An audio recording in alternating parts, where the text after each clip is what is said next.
Bonjour, c'est Ursule encore. On est le 9 mars 2025. Alors, je viens sonner la trompette aujourd'hui encore et je viens proclamer le retour de notre Seigneur Jésus-Christ. Amen et alléluia, soyons tous bénis, soyons remplis de sa joie. Amen. Alors, on est en train, n'est-ce pas, de s'encourager dans le fait de remplir nos outres, n'est-ce pas?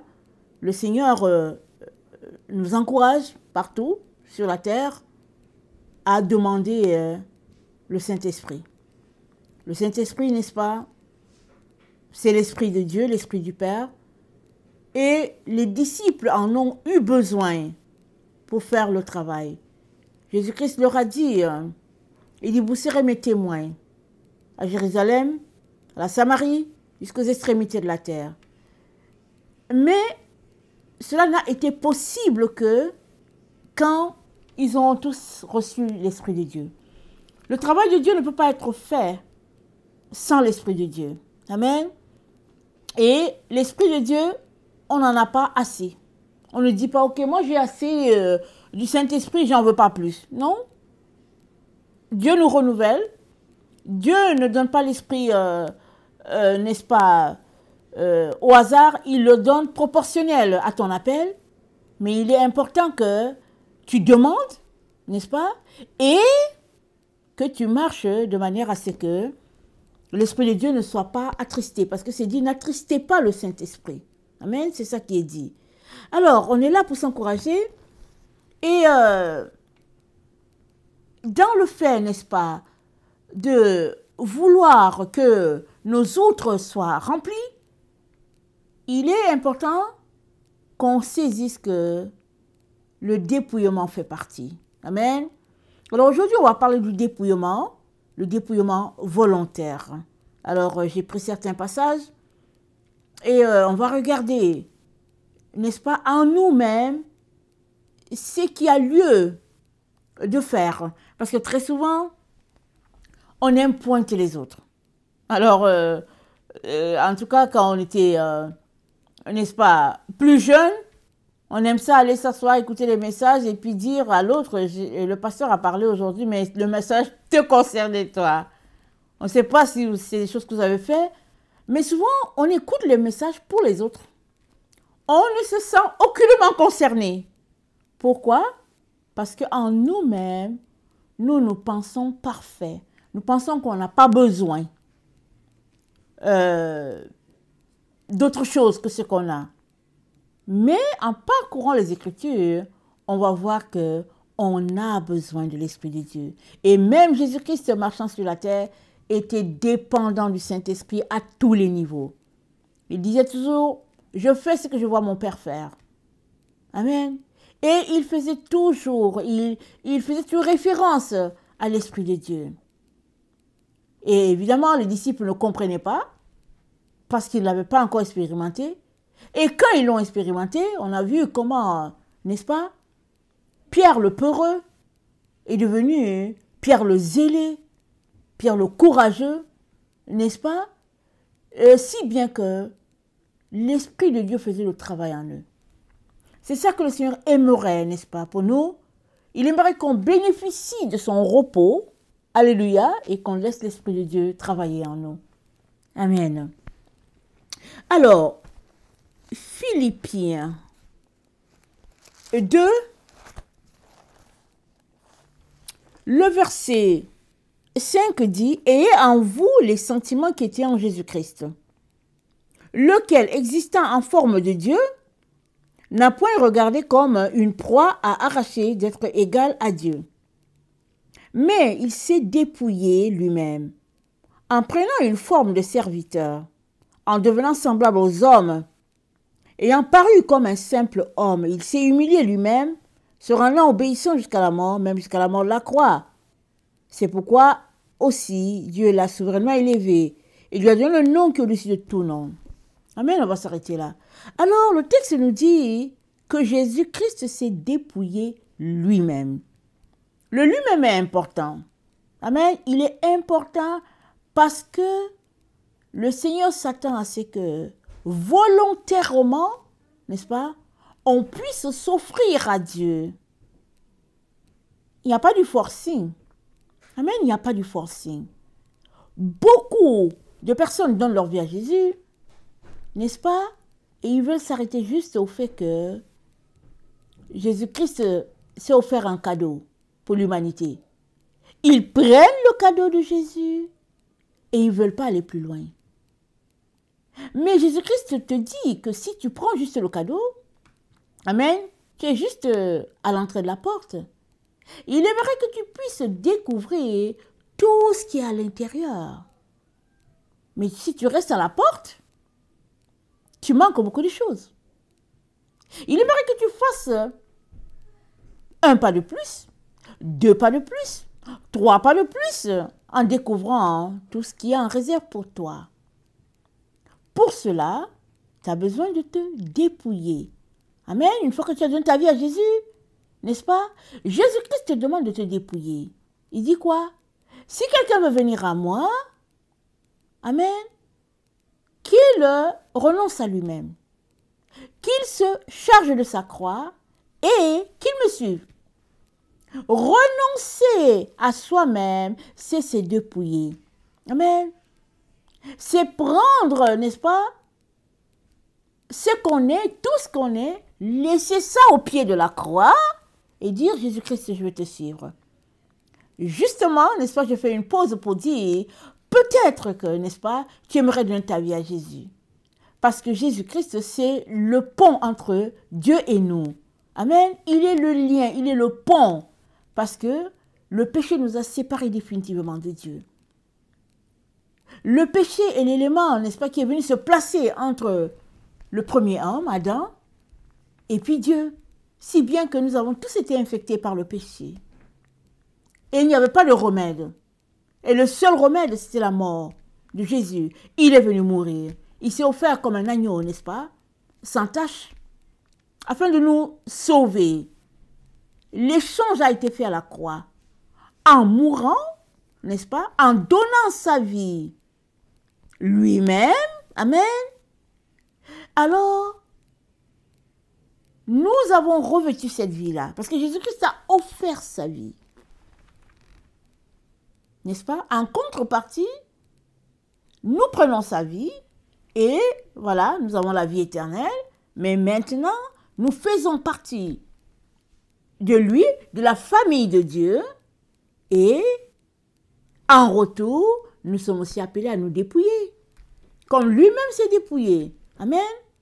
Alors, si tu fais, n'est-ce pas, partie de ceux-là qui aimeraient donner ta vie à Jésus, je viens te demander, n'est-ce pas, de répéter après moi, Seigneur Jésus, merci d'être mort à la croix pour moi, d'avoir échangé ma vie contre la tienne, d'avoir pris ma mort, de m'avoir donné ta vie. J'aimerais, n'est-ce pas, que tu sois mon sauveur et mon Seigneur, et que tu puisses me conduire sur le chemin. Merci, n'est-ce pas, pour le Saint-Esprit que tu m'as donné, qui est là pour me conduire. Merci, et c'est qu'aujourd'hui même je deviens enfant de Dieu et que la vie éternelle est pour moi et que tous les privilèges, n'est-ce pas, qui sont assis aux enfants de Dieu, je les ai et je te rends grâce et je te dis merci Seigneur pour tout ce que tu as fait. Je prie que tu puisses m'aider à marcher, à cheminer dans cette nouvelle vie et je te bénis déjà pour toutes les victoires que tu vas me donner d'avoir sur le péché. Amen. Si tu as fait cette prière, tu es sauvé. Amen. Tu es sauvé, tu n'as pas besoin d'autre chose. Tu es sauvé. Tu n'as pas besoin d'aller consulter autre personne pour t'ajouter quelque chose au salut. Tu es sauvé. Tu es enfant de Dieu. Amen et alléluia. Maintenant, tu as besoin, n'est-ce pas, de marcher dans ce que Jésus a déjà acquis pour toi.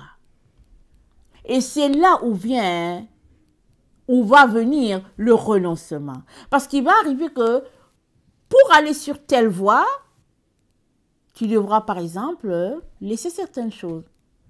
Ça fait partie de la vie, n'est-ce pas? Quand on va à l'école et qu'on aimerait réussir son examen, qu'est-ce qu'on fait? On coupe le temps avec les amis, on se concentre, on étudie. Tant qu'on n'est pas prêt, on ne fait pas autre chose parce qu'on a un examen. Et on se sacrifie pour réussir notre examen. C'est la même chose. Avec Jésus, c'est plus qu'un examen sur cette terre. Il s'agit de la vie éternelle. Il s'agit de toute ta vie. Amen. Voilà pourquoi le Seigneur vient t'encourager aujourd'hui à t'arrêter et à passer, n'est-ce pas, en revue toutes ces choses-là qui ont de la valeur pour toi et de laisser Jésus-Christ, n'est-ce pas, être celui-là qui a le plus de valeur pour toi.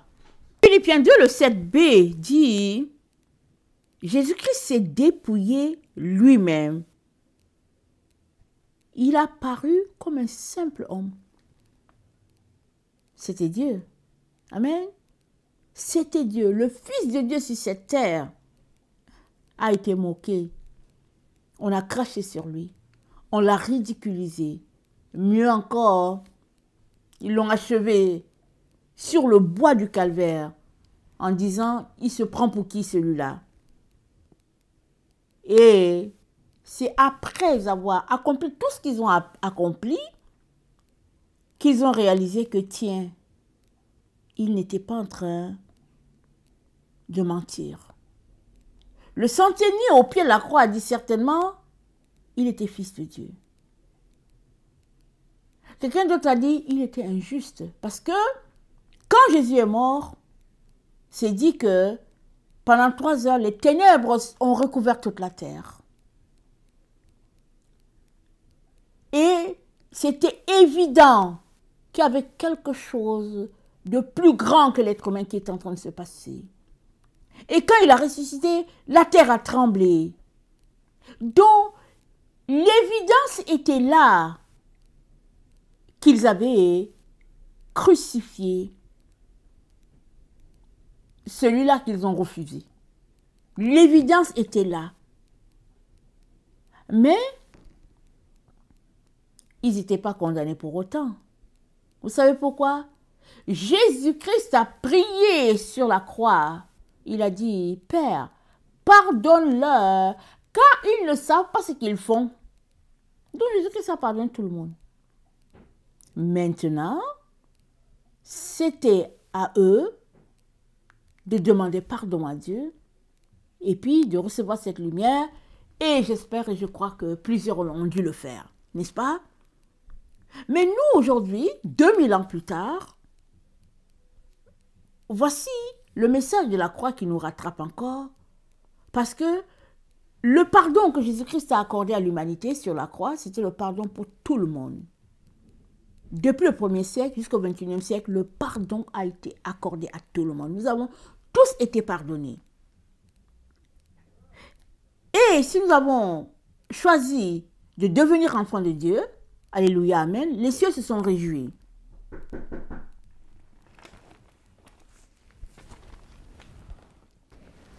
Les cieux se sont réjouis, amen. Et maintenant, il nous reste, n'est-ce pas, à marcher sur notre engagement de suivre Jésus. Amen. Et marcher sur le chemin de la croix, c'est accepter volontairement de se dépouiller. Dans Hébreux 12, le verset 2, c'est dit, ayant les regards sur Jésus, le chef et le consommateur de la foi, qui, en vue de la joie qui lui était réservée, a souffert la croix, méprisé l'ignominie, et s'est assis à la droite du trône de Dieu. Jésus a souffert la croix. Il a méprisé tout ce que les gens, n'est-ce pas, ont dit de lui, on l'a ridiculisé, et puis C'est-à-dire que tout ce que Jésus-Christ pouvait gagner dans ce monde, Jésus-Christ a méprisé tout cela. N'est-ce pas? Afin de nous racheter. Et nous aussi, nous devons faire comme lui, c'est-à-dire suivre ses traces. Et la croix de Jésus, n'est-ce pas? Ou bien sa part de souffrance, disons-le comme ça, c'était d'aller jusqu'à la croix, d'être cloué là-bas, la plus atroce de toutes les morts. Il a subi cela. Mais toi, n'est-ce pas? Ta croix, c'est Dieu qui va te le révéler au fur et à mesure. Te dépouiller, n'est-ce pas? C'est de ne pas refuser toutes ces choses par lesquelles tu devras passer pour pouvoir accomplir ta destinée. C'est ça, se dépouiller. Et c'est là que ça bloque pour plusieurs. Alors, dans Hébreux 11, le verset 36, nous sommes informés que, je vous encourage d'ailleurs à lire tout le livre d'Hébreux 11. Mais en lisant, on va voir toutes les souffrances par lesquelles les gens sont passés. Hébreux 11, le verset 36, ça dit « D'autres subirent les moqueries, le fouet, les chaînes, la prison. Ils furent lapidés, sciés, torturés, moururent, tués par l'épée. Ils allèrent ça et là, vêtus de peau de brebis et de peau de chèvre, dénués de tout, persécutés, maltraités. » On peut continuer de citer. C'était leur part de souffrance. Ils n'ont pas rejeté la souffrance. Parce que ils ont donné leur vie à Jésus. Ils ont accepté de se dépouiller pour aller, n'est-ce pas, toucher la gloire de Dieu. Ça prend ça. La vie chrétienne ne s'arrête pas juste au niveau du salut. Ça ne s'arrête pas là. Ça va plus loin. Et le plus loin, c'est l'endroit où tu devras arriver pour finir ton pèlerinage. Et c'est Dieu qui connaît cet endroit. Toi, tu ne sais pas. Dieu seul connaît exactement c'est où, c'est quand. Mais il nous encourage, n'est-ce pas, d'accepter le chemin qu'il a pour nous, parce qu'on ne marche pas sur ce chemin seul. Jésus-Christ marche avec nous. Souvent, dans les moments difficiles, on peut avoir l'impression qu'on est seul, mais on n'est pas seul. Jésus-Christ l'a dit aux disciples. Il dit aujourd'hui, il dit, vous serez dispersés. Il dit, mais vous allez me laisser seul. Il dit, mais je ne serai pas seul. Le Père est avec moi. Donc le Père est toujours avec nous. Jésus-Christ venant sur cette terre, s'est dépouillé de ses vêtements de prince, de fils de Dieu. Il s'est dépouillé de toute la gloire. Il a marché, comme on l'a lu, en simple homme sur la terre. Et il était dépendant totalement de Dieu, afin de pouvoir racheter, n'est-ce pas, la race humaine. Et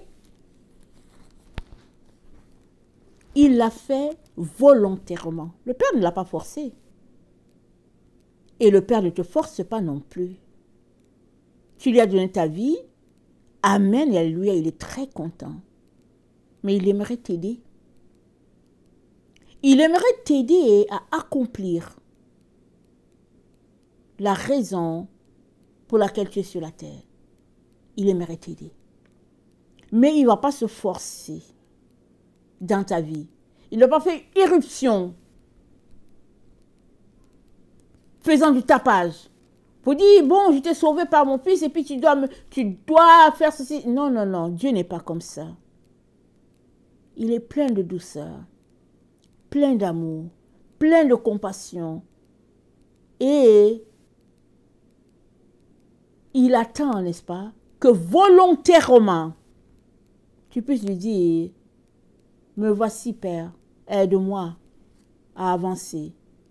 Il va t'aider. Mais il te dit clair et net que c'est sur le chemin étroit. Ce n'est pas sur le chemin que toi tu aimerais. Notre corps aimerait un chemin sans souffrance.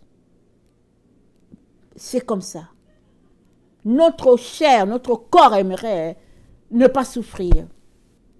Mais Jésus-Christ n'a jamais caché le chemin. Il a dit, c'est sur le chemin étroit. Il dit, la porte est étroite, le chemin est resserré. Ça veut dire quoi? Quand tu empruntes le chemin, il se resserre encore pendant que tu marches. Jésus-Christ dit, c'est là que tu devras marcher. C'est là que je devrais marcher. Alors,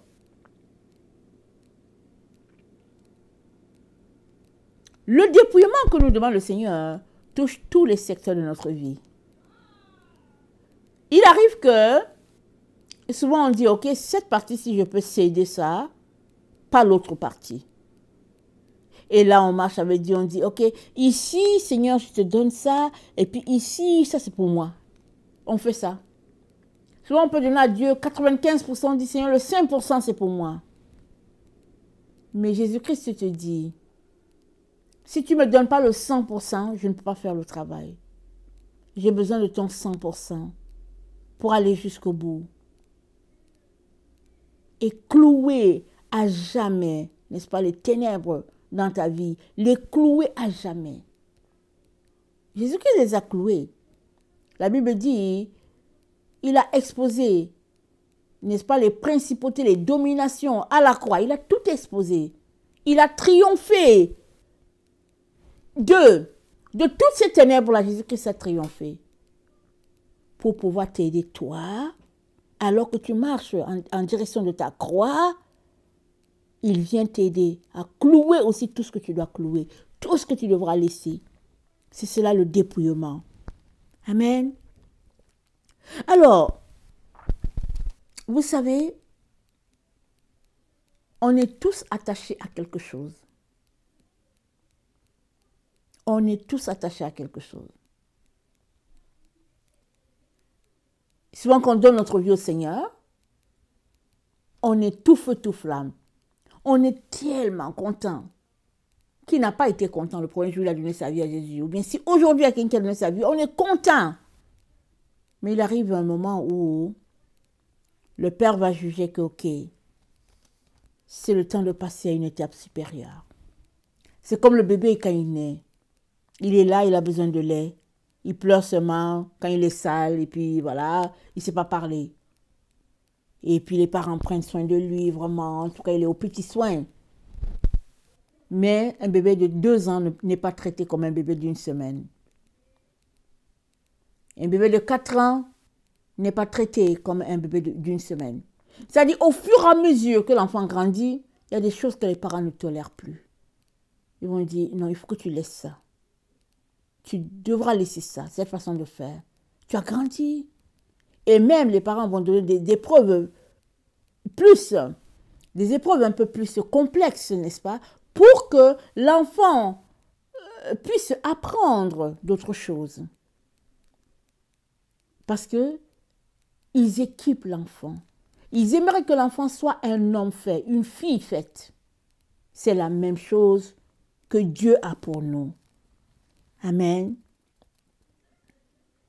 Alors, ce n'est qu'en marchant dans l'obéissance à notre Seigneur, au jour le jour, que le Seigneur va nous exposer ce qu'il y a dans notre cœur.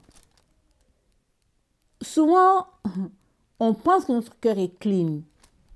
C'est pourquoi quand j'ai commencé le message, j'ai dit, souvent on va à l'église, n'est-ce pas?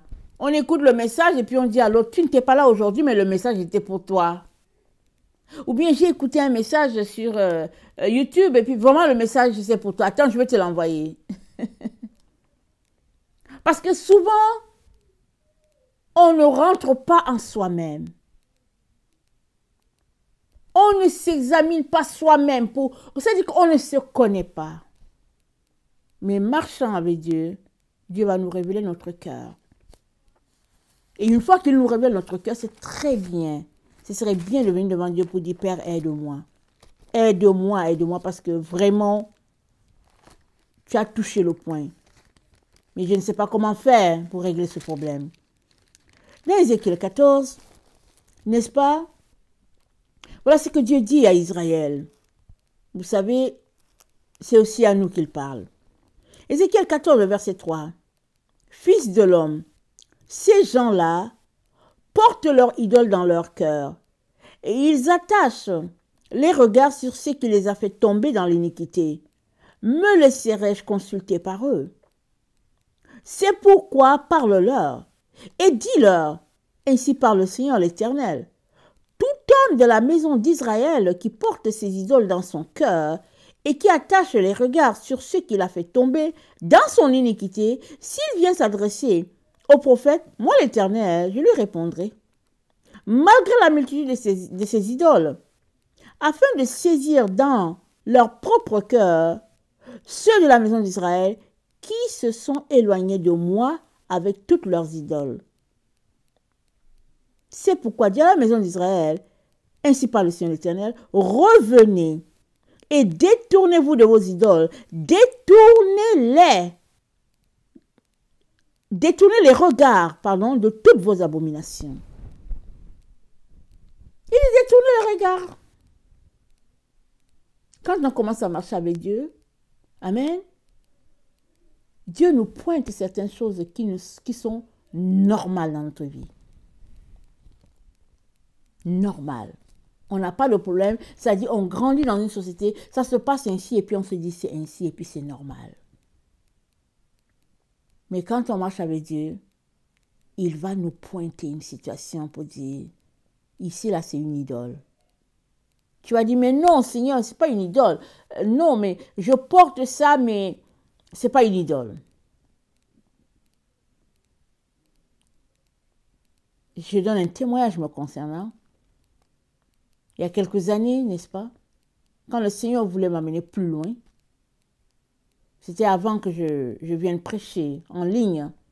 Donc, autour de cette période-là, le Seigneur a pointé les bijoux dans ma vie. Je ne suis pas une personne qui portait beaucoup de bijoux. Je pouvais avoir ma boucle d'oreille et puis peut-être ma petite chaîne. Au cou, ça s'arrêtait là. Mais le Seigneur a pointé ça. J'ai dit, mais non, mais Seigneur, au fait, c'est tout simplement que c'est parce que je suis une femme que je porte ça, c'est tout. Mais le Seigneur a dit, c'est une idole. Mais j'essayais de justifier parce que je ne voyais pas le problème là-dedans.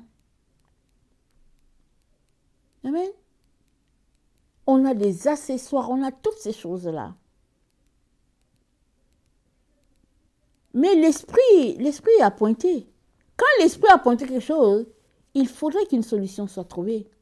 Il faudrait que soit tu acceptes ce que l'esprit a dit, ou bien tu le refutes. Alors si tu acceptes, alors l'esprit est prêt à t'aider. Si tu refutes, alors tu es là. Tu n'avances pas. Parce que l'esprit de Dieu te dit, ça c'est une idole. Alors le Seigneur m'a pointé les boucles d'oreilles, les bijoux. Et comme j'ai dit, j'en portais pas beaucoup. Mais je ne pouvais pas sortir sans ma boucle d'oreille. Et j'ai décidé de m'en débarrasser. Mais les boucles d'oreilles que j'avais, je pouvais me faire une bonne somme avec ces boucles d'oreilles si je les vendais. Je pouvais avoir un gros montant d'argent. Mais le Seigneur m'a dit, c'est une idole. Amen. Il dit, c'est une idole, Ursule. Tu dois jeter cela. Alors, si c'est une idole pour moi, est-ce que ça l'est aussi pour une autre personne? Oui. Alors, si je décide de les vendre, j'aurai l'argent. Amen. J'aurai de l'argent parce que Dieu m'a dit de m'en débarrasser. Mais j'aurais vendu une idole à une autre personne. Alors que ce que je dois donner à l'autre personne, c'est Jésus. Donc, j'ai tout pris, j'ai mis à la poubelle. J'ai juste dit, Seigneur, le clochard ou la clocharde qui va trouver cela pourra les vendre et puis se faire de l'argent avec. C'était tout ce qu'il y avait à faire. Il n'y avait pas autre chose à faire. Parce que Dieu a pointé une idole. Et je n'ai même pas voulu parler de ça à qui que ce soit. Parce que certaines personnes allaient dire, tu l'as mis dans quelle poubelle, je vais les prendre. Et quand je me suis débarrassée de ça, vous allez trouver ça bizarre. Je me suis sentie légère. Et vraiment légère. Et j'étais étonnée. Très étonnée. Et après un certain temps, je me suis demandé bien pourquoi je les portais. Excusez-moi. Je me suis demandé pourquoi je les portais et je ne savais pas pourquoi. J'étais bien sans les boucles d'oreilles, sans les chaînes. J'étais tout simplement heureuse d'avoir enlevé ces choses. Mais c'est le Saint-Esprit qui m'a pointé ça. Je n'allais jamais savoir puisque, étant une fille, hein, j'ai grandi avec ma boucle d'oreille. On n'avait pas des bijoux, mais on avait la boucle d'oreille. Et puis c'était tout. Donc tu grandis avec une boucle d'oreille qui est là, ton oreille, et puis c'est tout. Et puis voilà. Mais Dieu dit c'est une idole. C'est une idole. Alors ça c'est ce que Dieu a pointé dans ma vie. Mais dans ta vie ça peut être autre chose. Ça peut être autre chose. Ça peut être que tu aimes tellement, comment je peux dire, la collection de certaines choses, je ne sais pas. Alors, chaque fois que ça sort, tu t'en vas acheter, tu dis, oh, j'aime cette collection. Et tu l'achètes. C'est dans ta relation avec Dieu que Dieu va te dire, ça c'est une idole. Parce que ça prend la place de Dieu. Et l'Esprit Saint ne peut pas te parler. Même quand il veut te parler, ça ne passe pas. Et tenez-vous tranquille. Avant que, n'est-ce pas, je décide, n'est-ce pas, de ramasser toutes ces choses, les boucles d'oreilles et tout ça, que je mette ça à la poubelle, j'ai passé le temps à argumenter avec Dieu pour dire, mais non, mais Seigneur, ce n'est pas une idole, je n'ai pas le cœur à ça, Seigneur. Non, non Seigneur, vraiment, c'est toi et toi seul. Mais ok, si je n'ai pas le cœur à ça, quand le Seigneur me dit de jeter ça, pourquoi est-ce que j'argumente? Amen. Pourquoi est-ce que j'argumente? Le fait que j'argumente avec le Seigneur, c'est la preuve que c'est une idole. Amen. Ça, c'est mon exemple. Et je peux citer d'autres exemples. C'est un exemple, n'est-ce pas, de dépouillement que le Saint-Esprit a pointé. Et tenez-vous tranquille, je ne dis pas que je suis arrivée. Je ne dis pas que j'ai fini de me dépouiller. Non. Il y a certainement beaucoup d'autres choses dans ma vie qui a besoin d'être jetées à la poubelle. Mais quand l'Esprit de Dieu te dit, ici, il faudrait t'en débarrasser, ne traîne pas. C'est retarder l'œuvre de Dieu. C'est retarder que Dieu te parle. Il ne faut pas en arriver là. Il faudrait tout simplement dire, Seigneur, ok, tu as pointé ceci, je ne comprends pas, mais je vais obéir, et puis aide-moi, Seigneur, à la compréhension de tout ce qui se passe, parce que bon, j'ai besoin d'aide. Amen. Alors Dieu dit, ils portent leur idole dans leur cœur, et ils ont le regard dans ce qui les a fait tomber dans l'iniquité. Combien de fois on repense à notre vie passée, on dit, ah, mais c'était bien, hein? Où sont encore les photos? Je vais aller voir les photos. Ah oui, mais comment est-ce que j'étais habillée? Ah, mais c'est une idole. C'est une vie que Dieu n'aime pas. Pourquoi tu t'en vas consulter les photos encore? C'est passé. Pourquoi tu retournes en arrière? Pour voir comment tu étais habillée et puis comment tu étais belle et puis mignonne. Mais non, c'est fini. Il faudrait jeter tout ça. Ne te reconnecte pas, n'est-ce pas, à quelque chose que Dieu a dit. Abomination. Amen.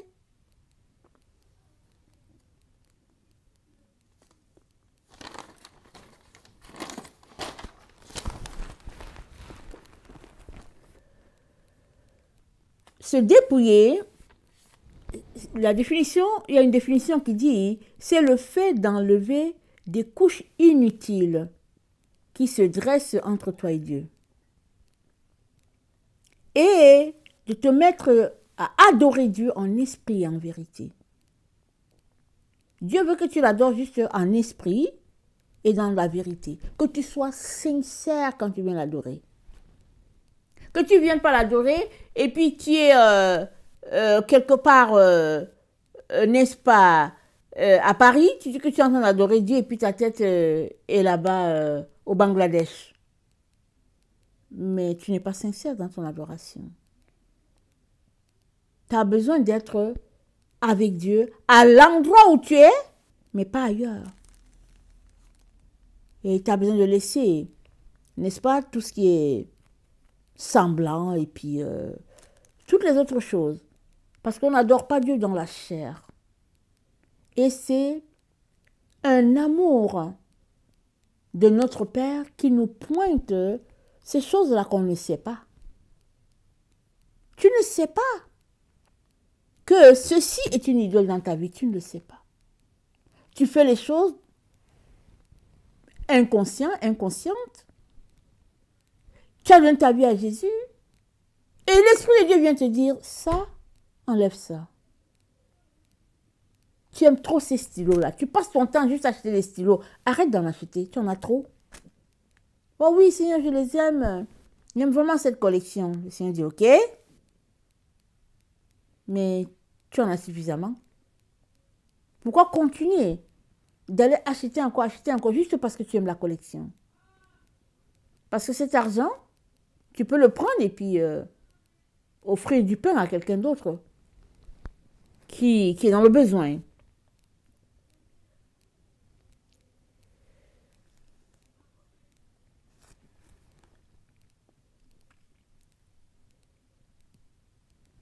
Il y a une personne qu'on connaît qui avait une idole dans sa vie. C'était pas tout le monde qui avait cette idole, mais lui, il avait une idole. C'était le jeune homme riche.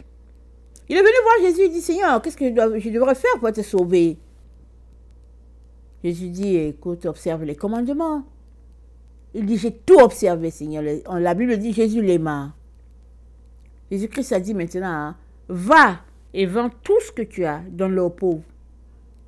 La Bible dit, il est parti tout triste parce qu'il avait beaucoup de biens. L'apôtre Pierre était aussi riche.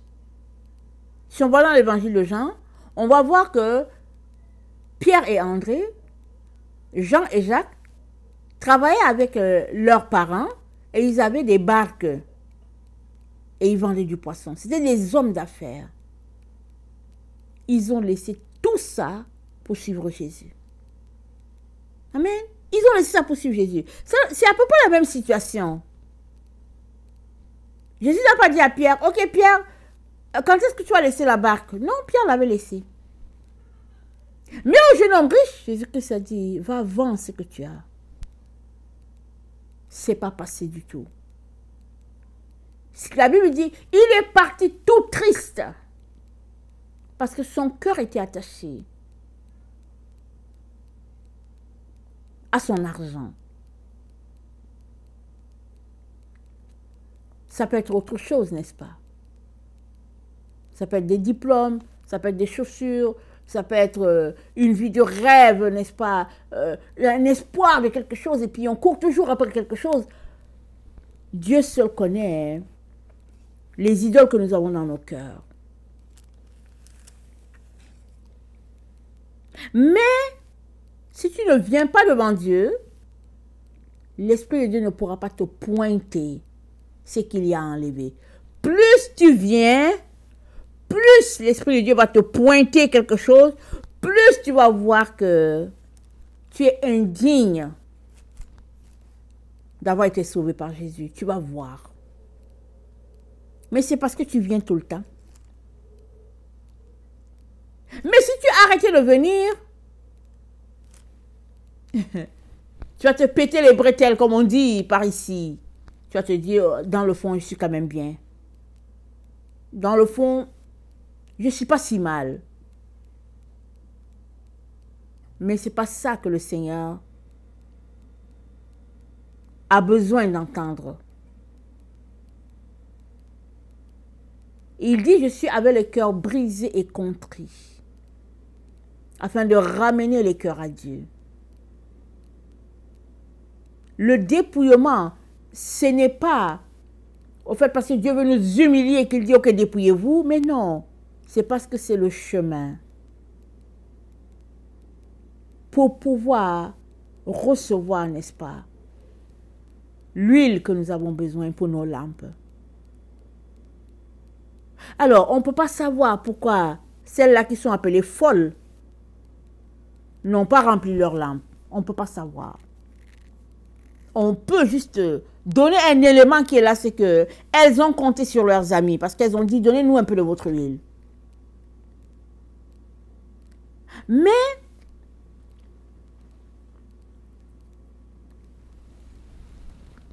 le verset, n'est-ce pas, de Matthieu 25, c'est-à-dire le verset 9 et jusqu'au verset 11, dans Matthieu 25, parlant de la parabole des 10 vierges, nous montre qu'elles ont fini par aller chez ceux-là qui vendent de l'huile pour en acheter.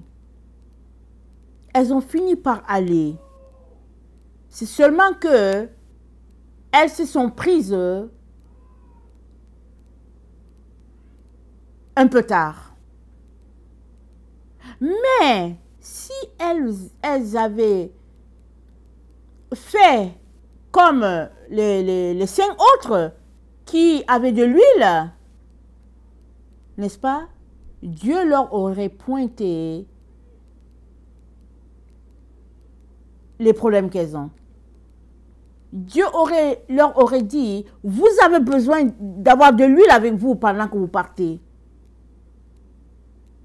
Parce que dans le dépouillement, Dieu est toujours avec nous. Il nous dit, voici le problème qui est ici. Et puis, il te dit, voici le problème que tu devrais changer, que tu devrais régler. Et après, il vient encore pour te dire, je vais t'aider à régler le problème. Et puis, pendant qu'il t'aide à régler le problème, n'est-ce pas, il vient encore penser la blessure. Il vient essuyer tes larmes. Il est là avec toi. Ne crains pas de te dépouiller. Amen. Ne crains pas de te dépouiller parce que si tu ne te dépouilles pas, cette chose-là que tu gardes si chèrement à ton cœur, c'est cette même chose-là qui met une distance entre toi et Dieu. Amen. C'est cette même chose-là. Si on revient sur l'exemple de celles-là qui sont appelées insensées, on pourrait dire que l'idole dans leur cœur, une idole dans leur cœur, pardon, c'était le fait qu'elles ont compté sur leur ami. Parce que quand c'était le moment, parce qu'elles ont toutes dormi. Amen, elles ont toutes dormi. Mais quand on a dit, voici l'époux, elles se sont levées, là, elles se disent, nos lampes s'éteignent. C'est là qu'elles se sont rendues compte que leurs lampes s'éteignaient. Mais les autres, elles n'ont pas eu ce problème. Donc, elles ont continué le chemin. Pas les saints qui avaient de la difficulté à suivre. Et le Seigneur nous encourage à aller remplir nos lampes pour qu'on ne se retrouve pas dans cette situation où les lampes s'éteignent. Parce que souvent dans les moments de difficulté, dans les moments d'épreuve, dans les moments de découragement, ce n'est pas le temps pour la lampe de s'éteindre. La lampe doit continuer d'éclairer pour qu'on puisse voir le chemin, le sentier où on marche. C'est la raison pour laquelle Dieu nous dit de remplir nos lampes. Et remplir ta lampe, c'est en fait te dépouiller. Je vais lire ce qui est dit dans Matthieu 9, le verset 17. Matthieu 9, le verset 17, c'est dit, excusez-moi, on ne met pas non plus du vin nouveau dans de vieilles outres. Autrement, les outres se rompent, le vin se répand et les outres sont perdues. Mais on met le vin nouveau dans des outres neuves et le vin et les outres se conservent. Amen. On ne prend pas du vin qui est nouveau là et on met dans quelque chose qui est vieux. Et les outres, elles étaient faites de peau. En tout cas, elles étaient recouvertes de peau. Peut-être aussi à l'intérieur, je ne sais pas. Mais toujours est-il que du vin qui était frais, ça avait la capacité de rompre ce qui était vieux, ce qui était usé. Ça coulait, ça se répandait et on perdait tout. Et Jésus-Christ nous dit, le Saint-Esprit, n'est-ce pas, c'est quelque chose de nouveau. À tous les jours, c'est nouveau. Amen. À tous les jours. On est une nouvelle créature en Dieu à tous les jours. Voilà pourquoi à tous les jours tu viens devant Dieu. Et l'Esprit de Dieu va te pointer ceci, cela.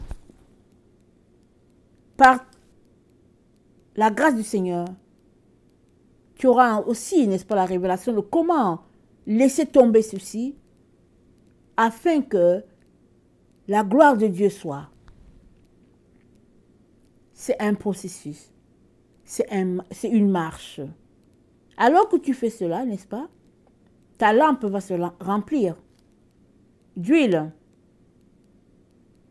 Et tu auras encore cette capacité de continuer d'aller.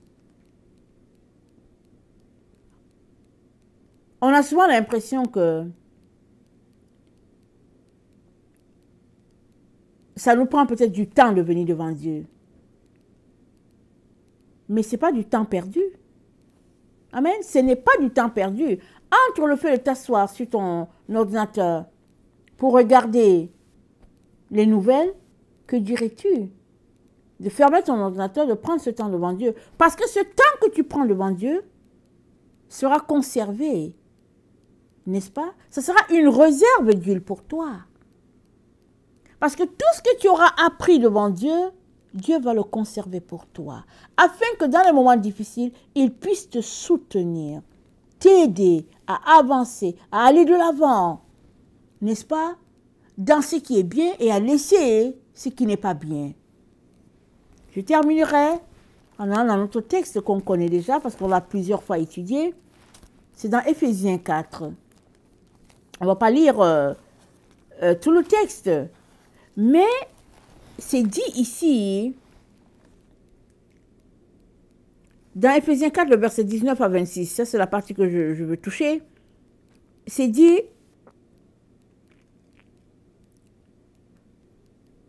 de se dépouiller, nous sommes au verset 21, et on se dépouille de quoi? On se dépouille de notre vie passée. Et d'être renouvelé dans notre intelligence, on se renouvelle comment?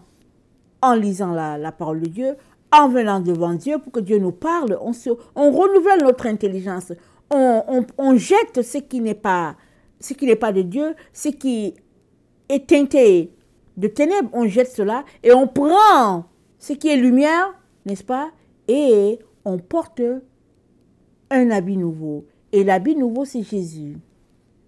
C'est Jésus qui est notre nouveau vêtement. On le porte. On se revêt de Christ. Amen. Et c'est dit, cet homme nouveau que tu deviens, n'est-ce pas? Il est créé selon Dieu, dans la justice de Dieu, dans la sainteté, n'est-ce pas? Qui vient de la vérité. Voilà ce que tu deviens quand tu te dépouilles. C'est ça que le Seigneur a pour nous. C'est un encouragement. Il n'y a personne qui est parfait. Amen. Il n'y a personne qui dépasse l'autre. Et chacun se dépouille, n'est-ce pas, selon ce que l'Esprit lui montre. Il n'y a pas quelqu'un qui arrête de se dépouiller parce que ça fait 20 ans qu'il marche avec le Seigneur, parce que ça fait 30 ans qu'il marche avec le Seigneur. Non. Le dépouillement, c'est notre marche. Le fait de ne pas marcher comme Dieu veut, ce serait le fait de refuser de se dépouiller. Mais le dépouillement, c'est notre marche. Alors, marchons. Amen. Marchons. Ne nous lassons pas de marcher. Parce que la parole de Dieu est une lumière sur notre sentier. Elle va nous éclairer. Et avec le Seigneur, nous allons arriver, n'est-ce pas? Le Seigneur sera avec nous. Parce que c'est lui-même qui est là pour recharger nos lampes. Amen. Que le Seigneur bénisse sa parole. Amen.